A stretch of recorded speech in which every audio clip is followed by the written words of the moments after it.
Ok, alors, pour cette expérience sur la loi de Lavoisier, je vais avoir besoin de plusieurs substances. Du fer, d'abord, en poudre. Du soufre, en poudre également. Je vais commencer par prélever 5,6 g de fer et 3,2 g de soufre. Une fois pesés, je vais les mettre dans un tube à essai. Que voici, j'ai déjà fait le mélange.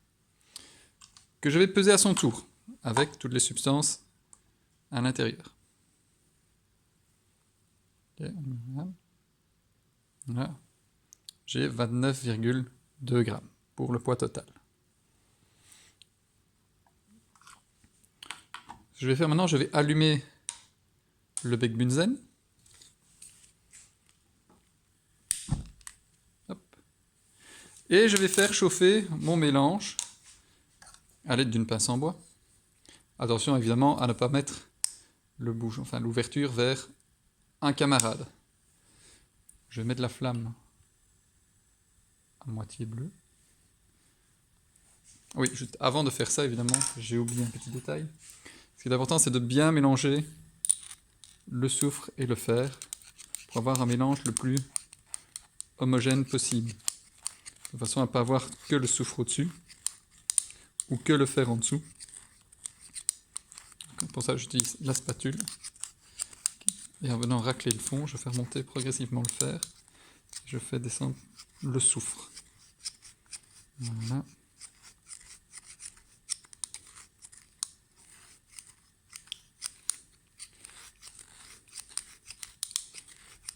Voilà, ça prend un peu de temps, ce n'est pas facile.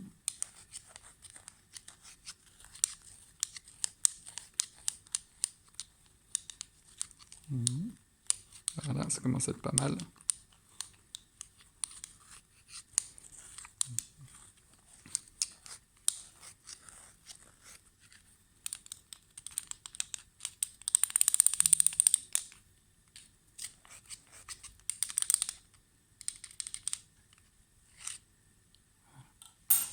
Voilà. Je viens maintenant le faire chauffer.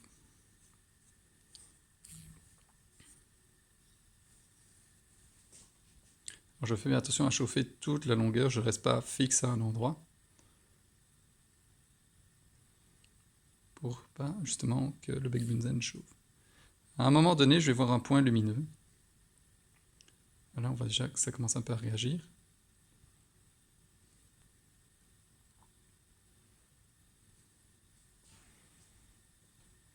Lorsque je verrai le point lumineux, comme je disais auparavant, je vais le retirer et on va voir ce que ça va faire.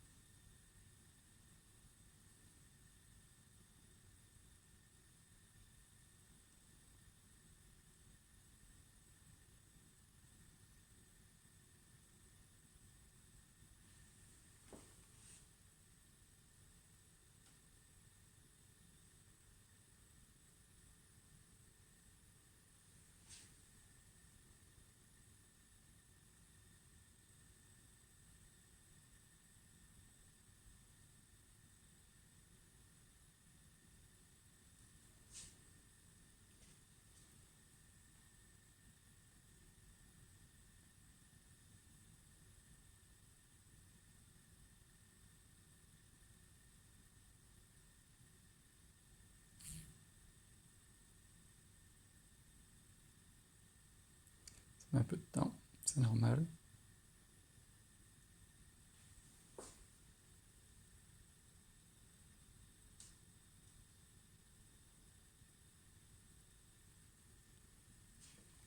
Alors, il y a une odeur assez nauséabonde qui se dégage, ça c'est justement quand on chauffe un peu le soufre.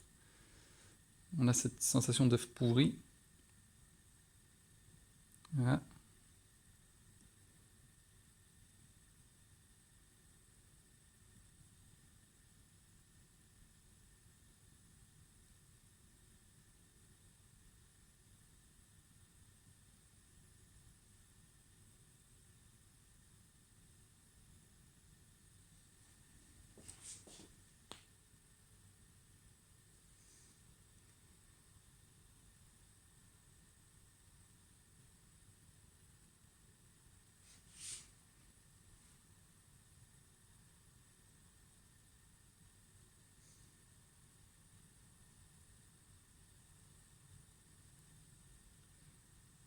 toujours mon poids lumineux.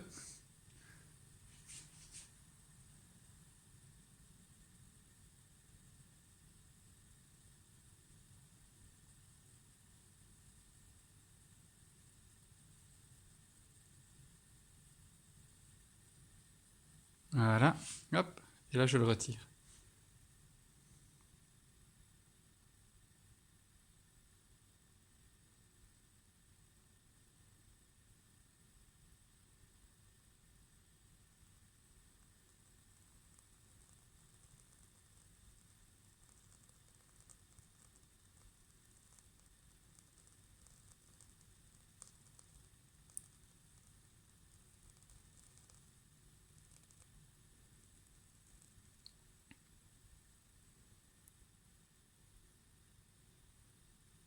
Voilà, je vais couper la flamme. Hop. Alors on a vu la réaction se produire. D'accord. Ce qui est intéressant ici à savoir, c'est en repesant mon tube à essai, avec tout ce qu'il y a dedans, assez rapidement. Voilà, je suis à 29,05, alors qu'au départ j'étais à 29,02. 29,2. Ce qui s'est passé, on a presque la même masse qu'au départ, sauf comme ici je l'ai dit, il y a du gaz qui s'est un petit peu échappé en soufre, donc on a perdu un tout petit peu de masse. Et lorsqu'évidemment j'ai fait mon mélange, pour mélanger le fer et le soufre, ben voilà, vous voyez, il me reste un tout petit peu sur ma spatule. Maintenant, si je peux venir, bon, il est un peu chaud, mais si je viens le casser, hop, sur le bord de l'évier, gentiment.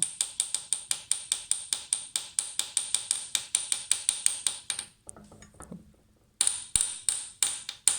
Je vais récupérer la pierre de lave qui est à l'intérieur.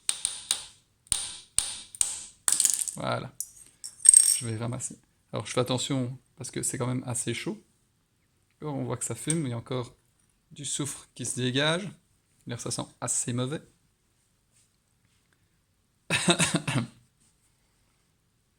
D'accord, donc je vais mettre un petit peu d'eau pour...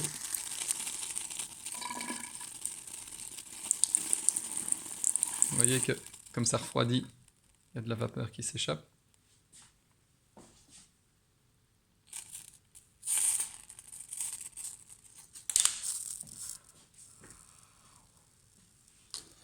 Voilà. Et alors j'ai une pierre qui est à l'intérieur. Et en venant un petit peu casser, je vais pouvoir la récupérer.